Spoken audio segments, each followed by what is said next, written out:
I decided to visit the country house I gave to my wife. The new groundskeeper didn't recognize me. "I'm sorry, sir, but the owner of the house has already arrived." He pointed to her lover, who was giving orders on the porch. I decided to play along. "I'm glad to have you here. Follow my story until the end and comment the city you're watching from so I can see how far my story has reached. My name is Colin, and at 57 years old, I thought I knew my wife. After 23 years of marriage, I believed Milena and I had built something solid together. The country house in Vermont had been my gift to her 3 years ago, a place where she could find peace, pursue her art, and escape the pressures of city life. She'd been spending more and more time there lately, claiming she needed space to reconnect with herself. I should have seen the signs.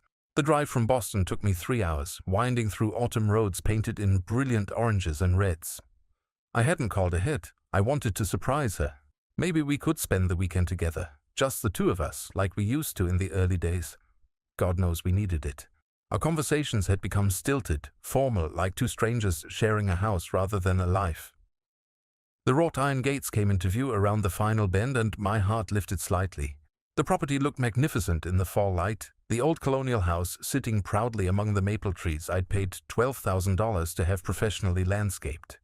Everything appeared perfect from the outside. I pulled up to the gate and pressed the intercom button, expecting it to swing open automatically. Instead, a voice I didn't recognize crackled through the speaker. "Yes. What can I do for you?" I frowned, leaning closer to the intercom. "I'm here to see Milena. I'm her husband." There was a pause, then the sound of footsteps on gravel. A man appeared from the small groundskeeper's cottage, a structure I'd had built last year so Milena wouldn't feel isolated when she stayed alone. He was younger than me, maybe in his early 40s, with the kind of rugged good looks that belonged in a cologne advertisement. He approached my car with the confident stride of someone who belonged here.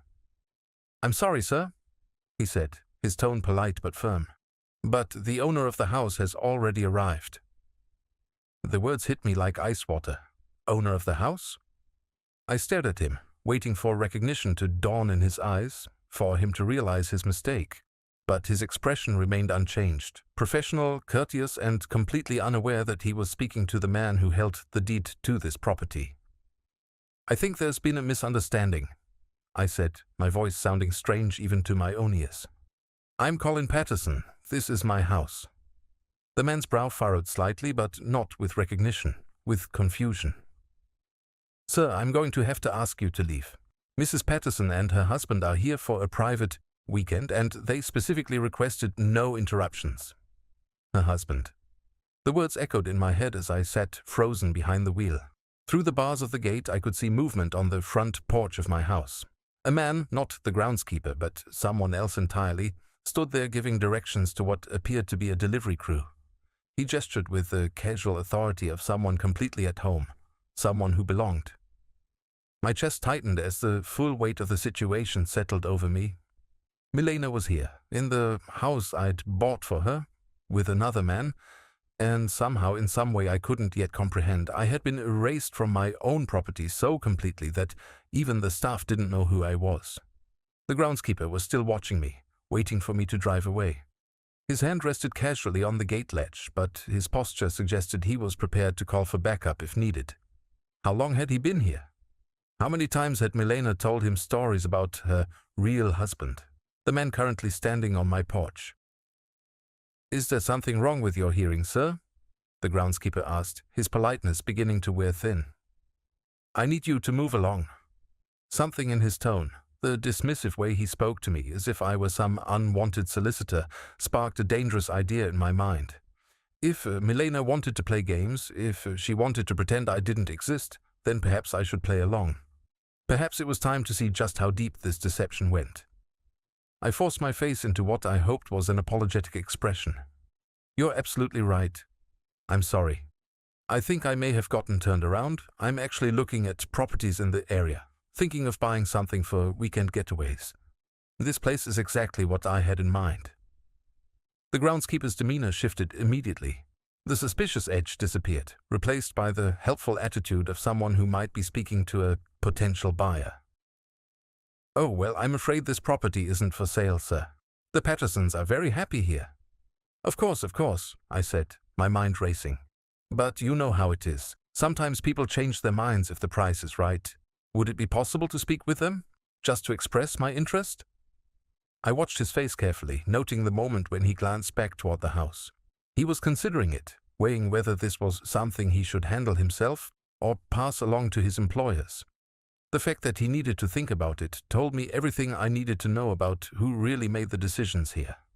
Well, he said slowly, I suppose there's no harm in asking, but I should warn you, they're quite attached to this place. It's been in the family for years. In the family for years? The lie came so easily from his lips that I almost believed he believed it himself. How many times had Milena fed him this story? How carefully had she constructed this alternate reality where I simply didn't exist? I understand completely, I replied, my voice steady despite the rage building in my chest. Family properties are special, but you never know. Sometimes circumstances change. The groundskeeper nodded and stepped back toward the intercom. As he pressed the button, I caught sight of the man on the porch again. He was tall, well-dressed in the kind of expensive casual clothes that screamed country gentleman. He moved around my porch with the ease of someone who had been there many times before, someone who knew where everything belonged. Mrs. Patterson, there's a gentleman here interested in the property, says he might want to make an offer. I held my breath, waiting for Milena's voice to crackle through the speaker. When it came, it was warm, welcoming. The same tone she used to use with me before everything went cold between us. How wonderful! Send him up to the house. Richard and I would be happy to chat with him. Richard. So the man on my porch had a name. The gate began to swing open with a mechanical hum that I'd heard hundreds of times before, but this time, instead of feeling like I was coming home, I felt like I was entering enemy territory. As I drove up the familiar gravel drive, past the flower beds I'd paid to have professionally designed, toward the house where I'd planned to spend my retirement years, one thought echoed through my mind with crystalline clarity. I was about to meet the man my wife had replaced me with, and he had no idea he was about to shake hands with a ghost. The crunch of gravel under my tires sounded different somehow, as if the very driveway was rejecting my presence. I parked beside a sleek black Mercedes that I didn't recognize. A car that cost more than most people's annual salary, judging by the pristine condition and luxury model. Everything about it screamed success, confidence, belonging, everything I apparently no longer possessed in my own home. Richard appeared on the porch before I'd even turned off the engine. Up close, he was even more imposing than I'd glimpsed from the gate. Probably 6'2", with silver-gray hair that looked professionally styled and a tan that spoke of recent vacations in expensive places. He wore a cream-colored cashmere sweater and dark slacks that probably cost more than I spent on clothes in 6 months. When he smiled, it was the practiced smile of someone accustomed to making good first impressions. "You must be our potential buyer," he called out, striding down the steps with his hand extended. "Richard Patterson. Welcome to our little slice of paradise." Richard Patterson. He'd taken not just my wife, not just my house, but my last name as well. I shook his hand, noting the firm grip, the expensive watch on his wrist, the confident way he held eye contact. "James Morrison," I replied, pulling the false name from somewhere deep in my shocked brain. "Thank you for agreeing to see me on such short notice." "Not a problem at all," Richard said, his voice carrying the smooth confidence of someone who'd never doubted his place in the world. "Milena and I were just discussing how this property has such good energy that it practically sells itself. Come on up to the house. She's preparing some coffee." He turned and walked toward the front door, my front door, with the casual ownership of someone who'd walked that path 1,000 times. I followed, noting how he paused to straighten a planter that had shifted slightly, how he automatically held the door open with a muscle memory of routine. This wasn't recent. Whatever this was had been going on for a long time. The interior of the house hit me like a physical blow. It had been completely transformed since my last visit 6 months ago. Gone were the neutral tones and simple furniture I'd helped Milena choose.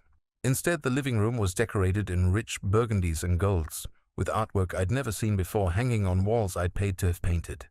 Expensive Persian rugs covered the hardwood floors I'd had refinished 3 years ago. But it wasn't just the decor. It was the feeling of the space itself. The house felt lived in, settled, as if two people had been building a life here together for years. Family photos sat on the mantelpiece, photos that featured Milena and Richard in various poses of domestic bliss. Hiking together, cooking together, laughing together on the very porch where I now stood as an unwelcome stranger. "Milena, darling," Richard called out toward the kitchen. "Our visitor is here." She appeared in the doorway, and for a moment my breath caught in my throat. At 52, Milena was still beautiful, perhaps more beautiful than when I'd married her.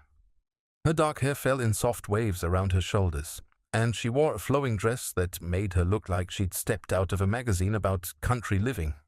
But it was the expression on her face that nearly broke me. She looked genuinely happy in a way I hadn't seen in years. When her eyes met mine, there wasn't even a flicker of recognition. No shock, no guilt, no fear. She looked at me the same way she might look at any stranger who'd wandered into her perfect life. "You must be James," she said, moving forward with her hand outstretched. "I'm Milena Patterson. Richard's told me you are interested in the property." I took her hand, the same hand that had worn my wedding ring for 23 years, though now it bore a different band entirely, and managed to find my voice. "That's right. I hope you don't mind me saying, but you have the most beautiful home I've ever seen." Her face lit up with genuine pride. "Thank you so much. Richard and I have put a lot of love into this place. It's been our sanctuary for the past few years." "The past few years, not months, years." "Please sit down," Richard said, gesturing toward the sofa, a piece of furniture I'd never seen before that probably cost more than my car. "Milena makes the most incredible coffee. We get the beans specially imported from a little farm in Guatemala." As they moved around each other in the living room, I watched their interactions with a mixture of fascination and horror. There was an easy intimacy between them, a natural rhythm that spoke of countless mornings spent together, countless evenings sharing this space. Richard's hand found the small of Milena's back as she passed him. She automatically straightened his collar when she noticed it was slightly askew. These were the unconscious gestures of a couple deeply comfortable with each other. "So, James," Milena said as she settled into the chair across from me, my favorite reading chair that I'd bought from an antique shop in Cambridge 7 years ago. "What draws you to this area? It's rather off the beaten path." I'd prepared for this question during the drive up from the gate. "I'm recently retired," I said, which wasn't entirely a lie.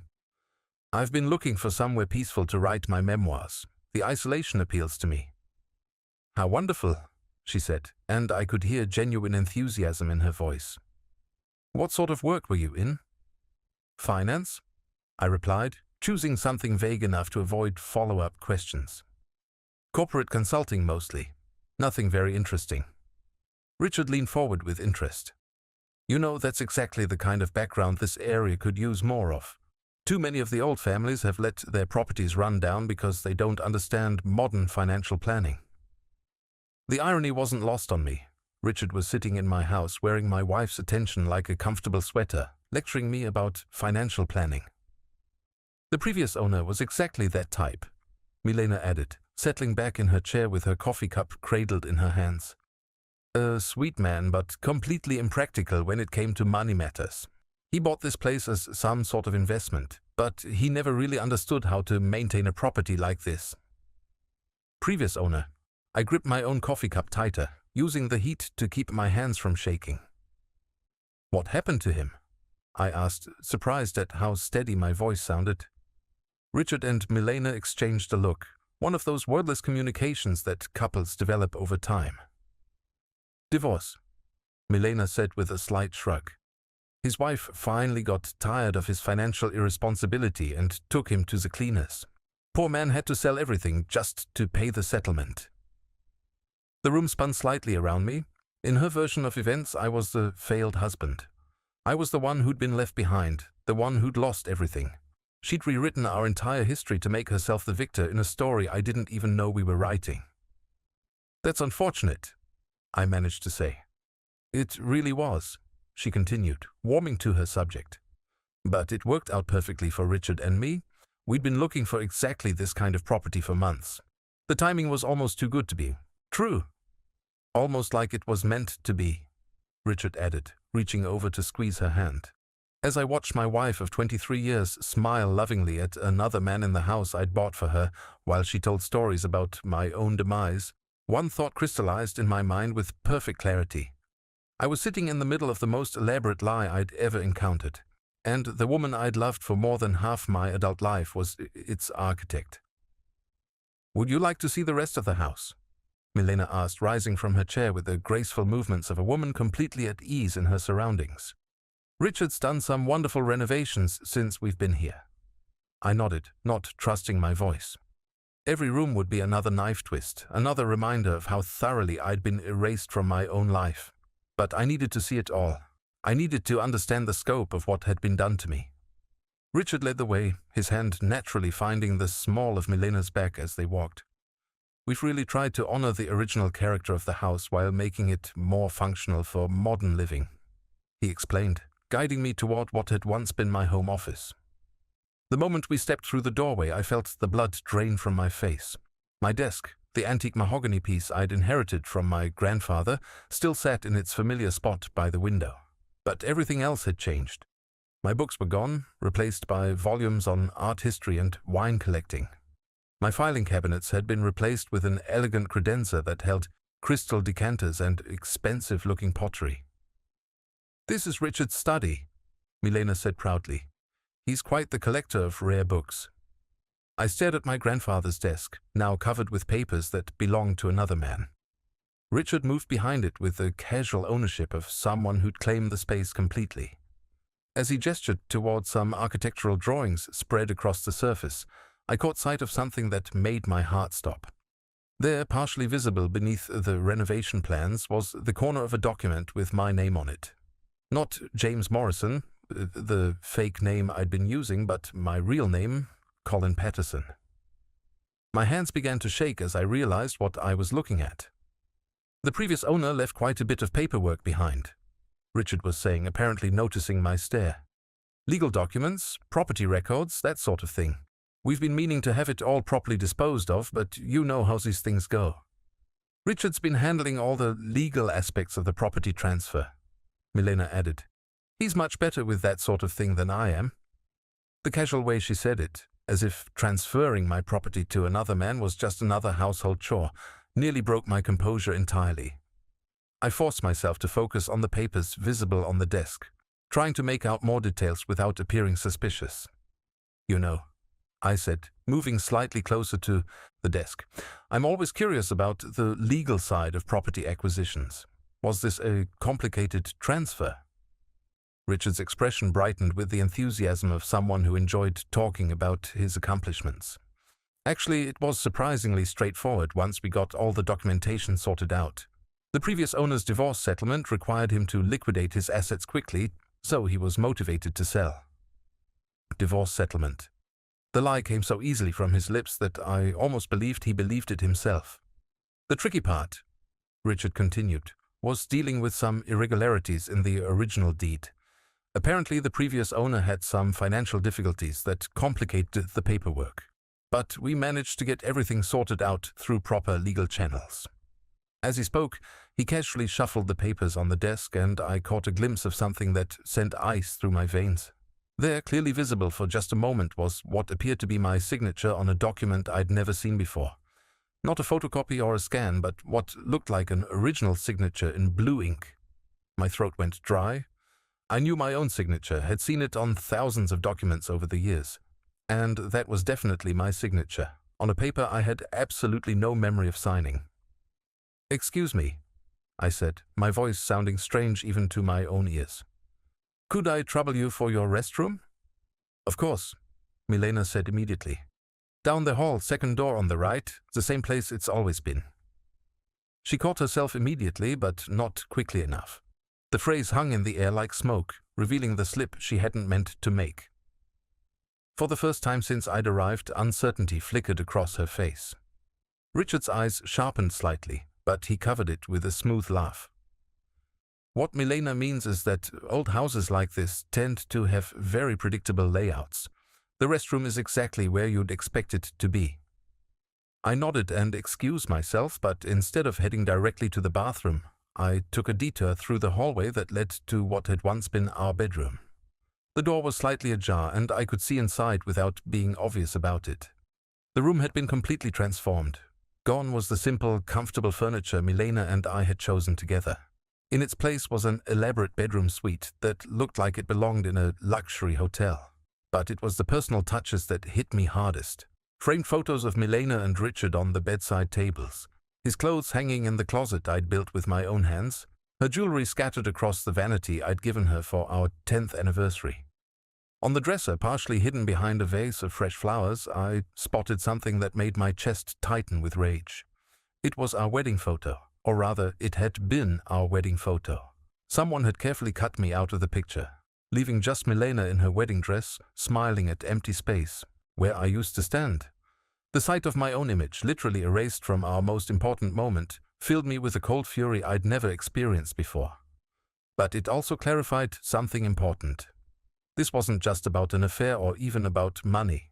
This was about completely eliminating my existence from Milena's life, as if our 23 years together had never happened. I forced myself to continue to the bathroom, where I splashed cold water on my face and tried to process what I'd seen.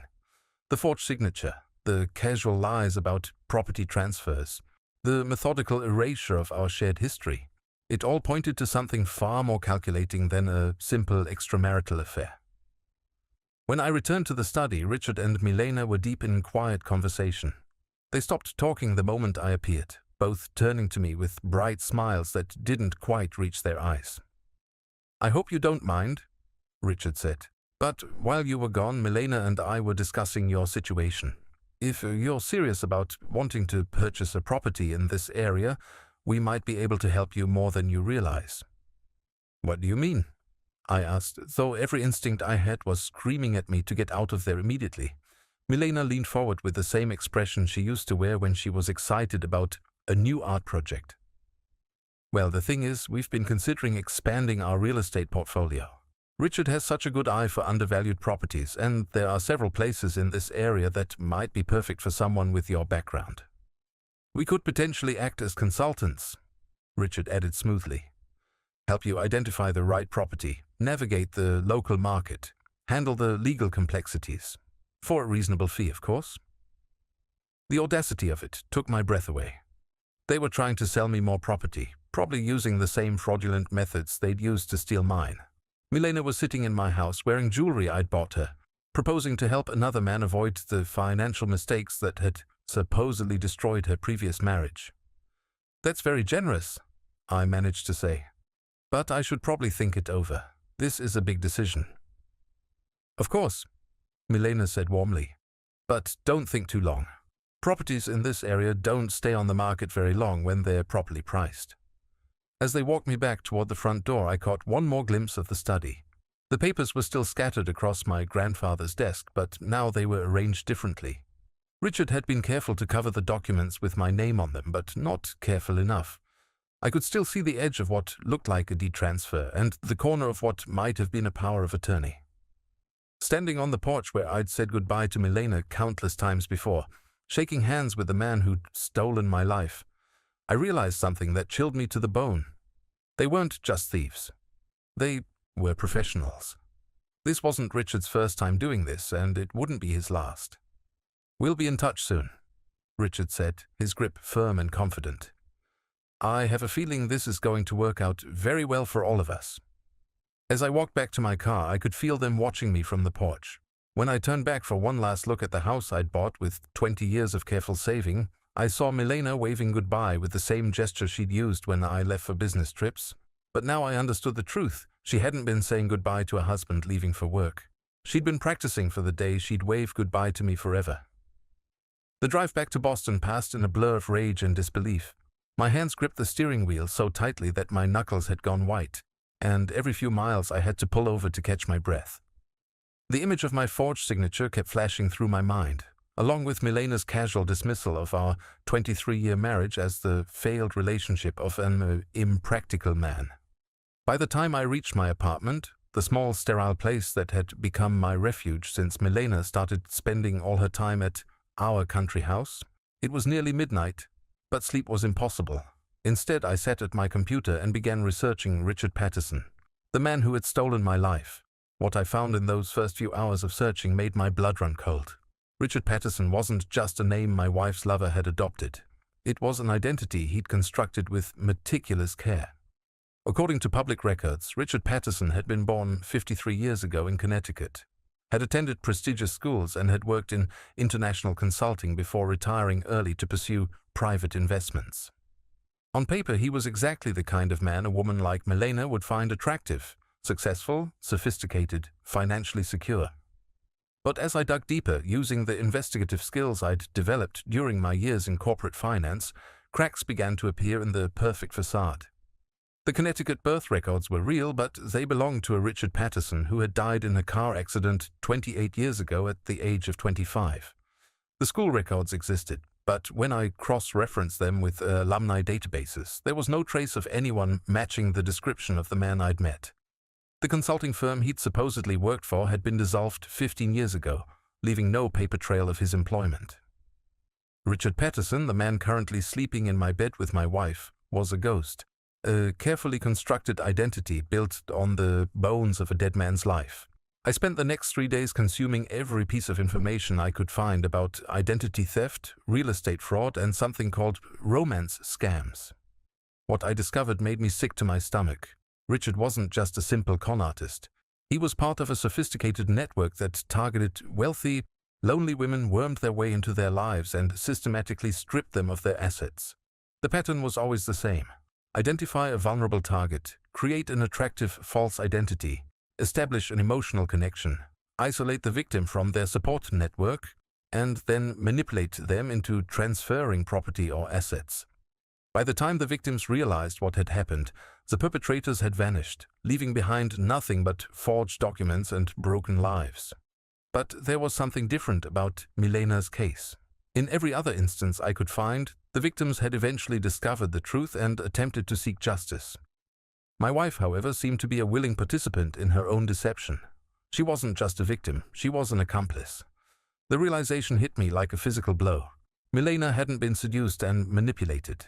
She had actively chosen to betray me, to rewrite our history, to steal my property and give it to another man. The woman I'd loved for more than half my adult life had looked at our marriage and decided it was worth less than whatever Richard had promised her. On the fourth day, I made a decision that would have seemed impossible a week earlier. I hired a private investigator. Margaret Chen came highly recommended by my lawyer, who had handled enough messy divorces to know the value of professional investigation. She was a small, precise woman in her early 60s who spoke with the calm authority of someone who'd seen every possible variation of human betrayal. "Your wife's boyfriend has done this before," she told me after reviewing the information I'd gathered. We were sitting in her office in downtown Boston, surrounded by filing cabinets full of other people's shattered lives. The Richard Patterson identity is just his latest creation. We've been tracking this particular individual for 3 years now. My heart stopped. "You know who he really is?" Margaret nodded grimly. "His real name is Robert Palmer, originally from Michigan. He's 47 years old, has a criminal record dating back to his 20s, and has been running sophisticated romance scams across New England for at least a decade. Your wife is his 4th victim that we know of." 4th victim. The words echoed in my head as Margaret spread out a series of photographs on her desk. Each one showed Robert Palmer, Richard Patterson, with a different woman. All of them were attractive, well-dressed, and middle-aged. All of them were smiling at the camera with the same expression of contentment I'd seen on Milena's face. "What happened to the others?" I asked, though I wasn't sure I wanted to hear the answer. "The first one, Sandra Mitchell from Maine, lost her house and her life savings before she figured out what was happening. She tried to press charges, but Palmer had already moved on. The second victim, Patricia Wayne from New Hampshire, actually married him before discovering the truth. She's still fighting to recover her assets through the courts." Margaret pulled out another photograph, this one showing a woman who looked remarkably similar to Milena. Dark hair, elegant features, the kind of refined beauty that suggested education and social status. The third victim was Jennifer Rothschild from Massachusetts. She was a widow with substantial assets, much like your wife's situation. Palmer convinced her to transfer ownership of her late husband's real estate portfolio to him for tax purposes. By the time she realized what had happened, he'd sold everything and disappeared. And Milena? Margaret's expression grew even more serious. Your wife's case is different. In the previous instances, Palmer targeted women who were isolated, widows, divorces, women who had few close family connections to interfere with his plans. But your wife is still married. She has a husband who could potentially discover the fraud and take action to stop it. The implication hung in the air between us like a toxic cloud. You think he's planning to get rid of me permanently? I think, Margaret said carefully, that your wife's cooperation in this scheme suggests a level of planning that goes beyond simple financial fraud. The forged documents you saw, the systematic erasure of your presence from the property, the stories about your supposed divorce.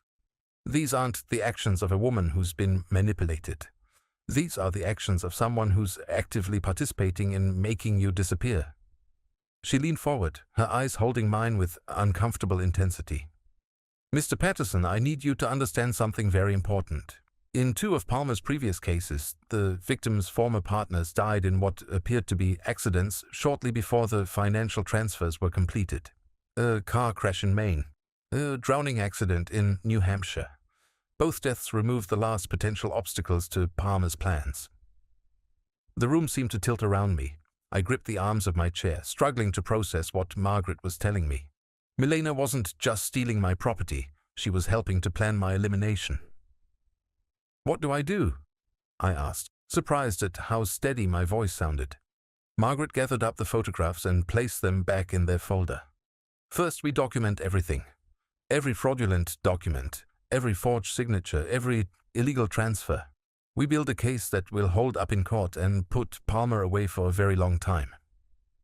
She paused, studying my face with the calculating gaze of someone who had seen too many people make bad decisions in desperate situations.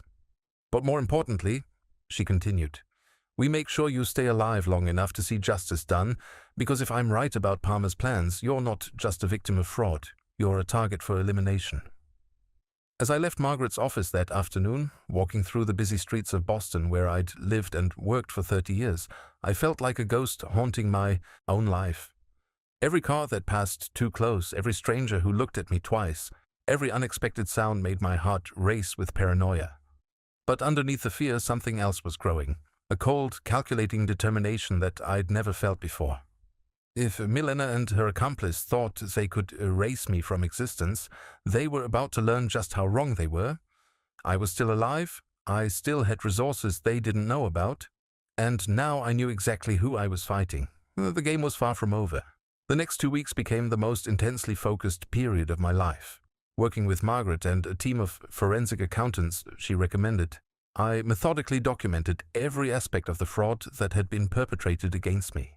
What we uncovered was even more extensive than I'd initially imagined. Robert Palmer, I refused to think of him as Richard anymore, had been systematically transferring my assets for over 8 months. Not just the country house, but investments, bank accounts, even the retirement fund I'd been building for 30 years. Milena had provided him with access to everything, signing documents with a version of my signature that had been practiced to perfection. The most damning evidence came from security cameras at various banks and legal offices. Margaret's contacts in law enforcement helped us obtain footage showing Milena and Palmer together, conducting business with forged power of attorney documents. In one particularly clear recording, Palmer could be seen coaching Milena on how to sign my name. Their heads spent together over paperwork like conspirators planning a heist. Because that's exactly what they were. But the discovery that changed everything came on a Tuesday afternoon when Margaret called me with news that made my blood run cold. We found Palmer's next target, she said without preamble. Her name is Dorothy Henshaw. She's a 72-year-old widow from Newport who inherited a substantial estate from her late husband. Palmer has already made contact. My heart sank. Another woman about to be destroyed by the man who'd stolen my life. What's the timeline? Based on his previous patterns, he's probably 3 to 4 weeks away from beginning the property transfers. But here's the thing, Colin. We found communications between Palmer and Milena discussing their plans for Mrs. Henshaw. And your name came up. I gripped the phone tighter. What do you mean? They're planning to use your tragic accident as part of their story with the new victim. According to their correspondence, they're going to tell Mrs. Henshaw that Milena is a recent widow who lost her beloved husband in a car crash, which is why she's so grateful to have found love again with Richard. Your death is supposed to generate sympathy and trust. The casual way they discussed my planned murder, as if it were just another element in their romantic fiction, filled me with a rage so pure it was almost liberating. They had underestimated me completely, treating me like an obstacle to be removed rather than an opponent capable of fighting back. There's more, Margaret continued. We intercepted communications suggesting that Palmer is getting impatient with the current scheme. He's pressuring Milena to accelerate the timeline for your elimination. They are planning something for this weekend. This weekend. 4 days away. That night I barely slept. Every sound outside my apartment made me jump. Every car that lingered too long in the parking lot sent my heart racing. But by morning my fear had crystallized into something far more useful. A plan. I called in sick to work, not difficult to do convincingly given that I looked like hell, and spent the day making preparations. I transferred what remained of my accessible funds to accounts Palmer didn't know about. I made copies of all the evidence Margaret had gathered and stored them in multiple secure locations. I wrote detailed letters explaining everything I'd discovered and arranged for them to be delivered to law enforcement if anything happened to me. But most importantly, I made a phone call that would change everything. Mrs. Henshaw, my name is Colin Patterson, and I believe you are in terrible danger. The conversation that followed was one of the most difficult I'd ever had. Dorothy Henshaw was a sharp, intelligent woman who initially reacted with skepticism to my warnings about the man she knew as Richard Patterson. But when I showed her the photographs Margaret had compiled, when I played her recordings of Palmer using the same romantic lines he'd used on his previous victims, her disbelief crumbled into horror. He seemed so genuine, she whispered over the phone. He told me about losing his previous girlfriend in a car accident. How devastated he was, how grateful he felt to have found love again. Mrs. Henshaw, I said gently, that previous girlfriend is my wife, and I'm the one who's supposed to die in that car accident. By Thursday evening, everything was in place. Dorothy Henshaw had agreed to cooperate with law enforcement, wearing recording equipment during her scheduled meeting with Palmer the following evening. Federal agents brought in because Palmer had crossed state lines were positioned to make arrests the moment financial documents were presented for signature. But I had one more card to play, a personal confrontation that would ensure Milena understood exactly what she had lost. I drove to the country house on Friday morning, timing my arrival for when I knew Palmer would be away, meeting with his legal contacts about the Dorothy Henshaw scheme. The same groundskeeper let me through the gate, still believing I was James Morrison, the potential buyer who'd visited weeks earlier. Milena was in the garden, tending to flowers I'd helped her plant 3 years ago. She looked up with surprise when she saw me approaching, but her expression quickly shifted to the polite smile she reserved for unwanted guests. James, she said, straightening up and brushing dirt from her hands. This is unexpected. Richard isn't here right now, but I'm sure he'll be back soon if you'd like to wait. I stood there looking at her, really looking at her, for the first time in months. She was still beautiful, still carried herself with the grace that had first attracted me 24 years ago. But now I could see the hardness in her eyes, the calculation behind her smile. I'm not here to see Richard, I said quietly. I'm here to see you, Milena. She blinked, and for just a moment, genuine confusion crossed her face. I'm sorry, but do we know each other? I don't think we've been properly introduced. The audacity of it, standing in the garden of the house I'd bought for her, wearing earrings I'd given her for our anniversary, pretending we were strangers, finally broke the last restraints on my anger. 23 years, I said, stepping closer. 23 years of marriage, and you can look me in the eye and pretend you don't know who I am. The color drained from her face. She took a step backward, her hand instinctively moving to her throat, where she still wore the locket I'd given her on our first anniversary. Colin, she whispered, and hearing my real name from her lips after weeks of being treated like a ghost sent a shiver down my spine. Did you really think I wouldn't figure it out? I asked, my voice deadly calm. Did you think you could steal my life, plan my murder, and I'd just disappear quietly? Her mouth opened and closed soundlessly. For the first time since this nightmare began, Milena looked genuinely terrified. "I know about Robert Palmer," I continued. "I know about his previous victims. I know about the forged documents, the stolen assets, the whole elaborate scheme you've been running. And I know about your plans for this weekend." Tears began to stream down her cheeks, but I felt no sympathy. These weren't tears of remorse. They were tears of panic at being caught. "It wasn't supposed to happen like this," she finally managed to say. "You were never supposed to find out." "Find out that my wife was planning to have me killed? No, I imagine that was meant to stay secret." She shook her head frantically. "It's not what you think, Colin. Robert said we could just disappear, start over somewhere else. He said you'd be better off without me anyway." The pathetic attempt at justification, as if murdering me would somehow be doing me a favor, filled me with disgust.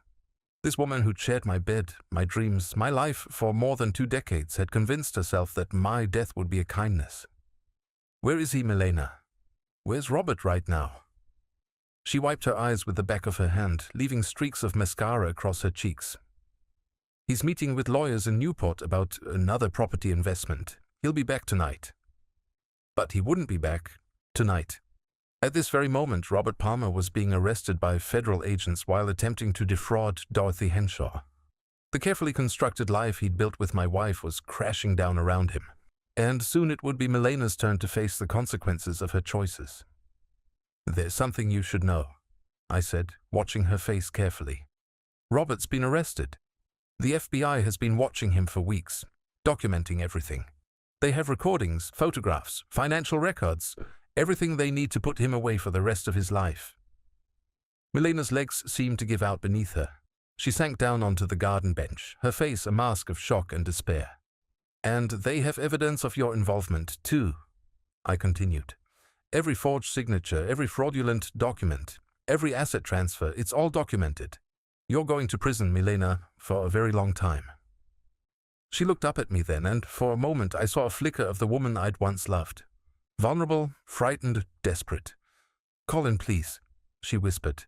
"I know I made terrible mistakes, but we can fix this. We can work something out." But it was too late for that. Far too late. "The only thing you can do now," I said, turning to walk away, "is hope that the prosecutor shows you more mercy than you showed me." As I reached the gate, I heard her calling my name, her voice breaking with desperation. But I didn't look back. The woman crying in that garden wasn't my wife anymore. She was a stranger who'd worn Milena's face while plotting my destruction. And now she would face the consequences of her choices alone. 6 months later, I sat in a federal courthouse in Boston, watching as Milena Patterson, she'd kept my name even after everything, was sentenced to 12 years in prison for conspiracy to commit fraud, identity theft, and accessory to attempted murder. Robert Palmer had already been sentenced to 25 years without the possibility of parole, his long history of similar crimes finally catching up with him.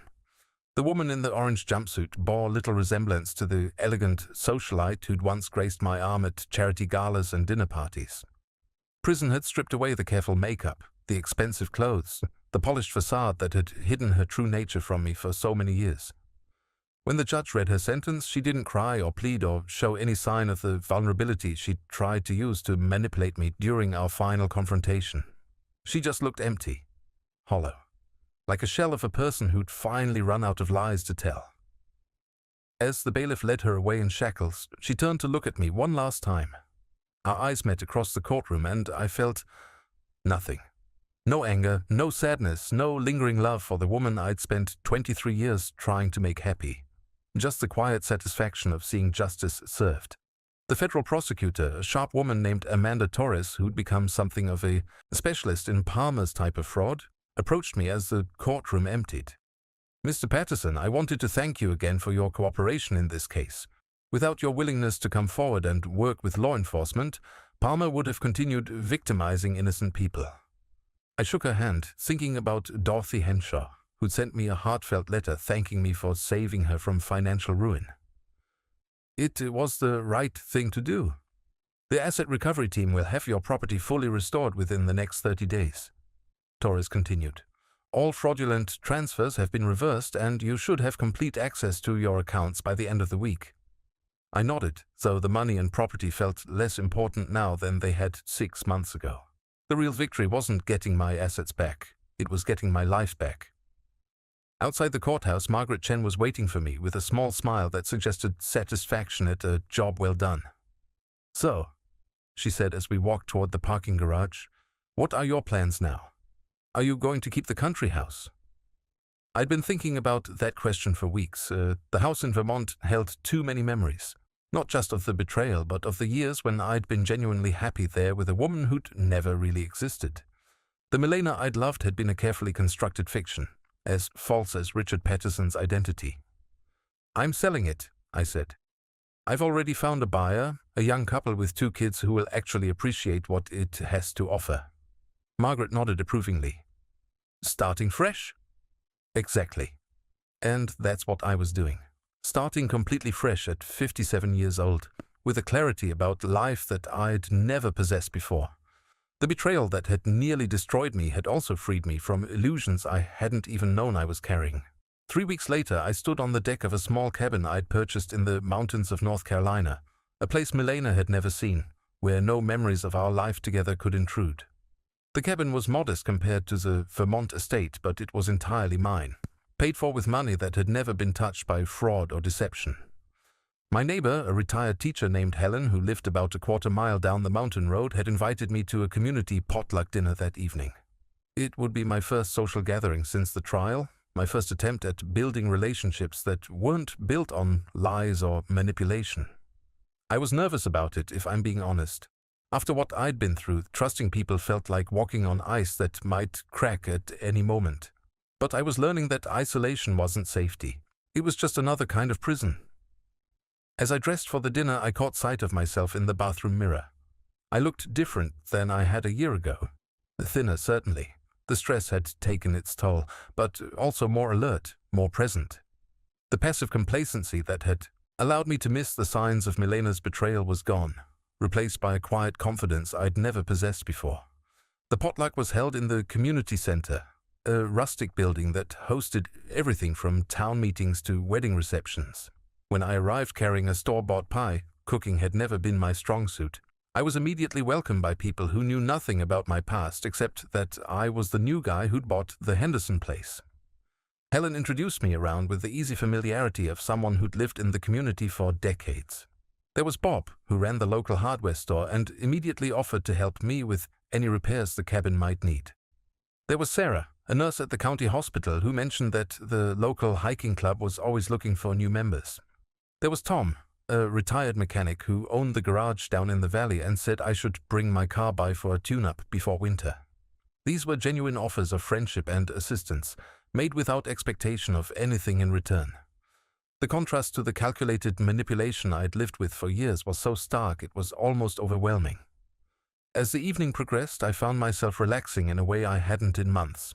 When Bob told a story about his grandson's attempts to help with yard work, I laughed without calculating whether my response was appropriate. When Sarah mentioned that her book club was reading a mystery novel that reminded her of something that might interest me, I accepted her offer to lend me a copy without wondering what she might want from me in return. This was what normal human interaction felt like.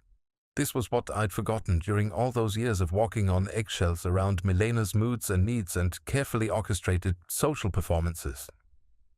Driving home that night along the dark mountain roads, I felt something I hadn't experienced in years: contentment.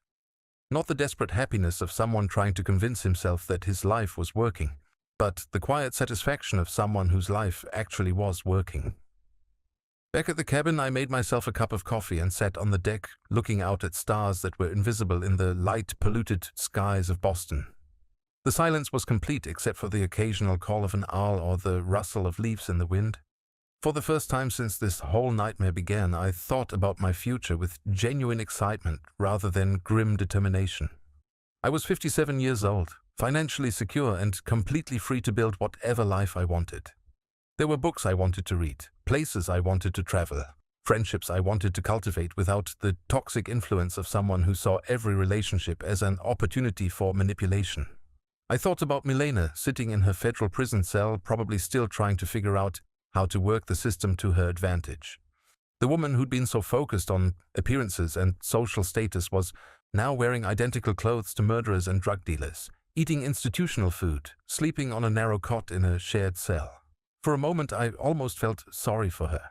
Then I remembered the casual way she'd discussed my planned murder with her accomplice, and the sympathy evaporated. Some people make their own prisons through their choices, and Milena had constructed hers with remarkable thoroughness. My phone buzzed with a text message from my lawyer, confirming that the sale of the Vermont house had gone through without complications. The final ties to my old life had been severed. The money from the sale, combined with my recovered assets, meant I could live comfortably for the rest of my life without ever working again if I chose. But I was already thinking about what kind of work I might want to do. Something meaningful, something that helped people rather than just generating profit. Maybe something with Margaret's investigative firm, helping other victims of fraud recover their lives. Maybe volunteer work with programs that helped people rebuild after financial crime. I had time to figure it out. For the first time in my adult life, I had unlimited time to discover who I really was when I wasn't desperately trying to make someone else happy. The coffee grew cold as I sat there planning and dreaming under a sky full of stars that belonged to no one and everyone at the same time. In the distance, I could see the lights of Helen's house, warm and welcoming in the darkness. Tomorrow, I would start building the authentic life I'd never known I wanted. Tonight, I was simply grateful to be alive to see another day, something that 6 months ago had been far from guaranteed. I raised my coffee cup in a silent toast to the mountain, to the stars, and to whatever came next. Freedom tasted better than I'd ever imagined.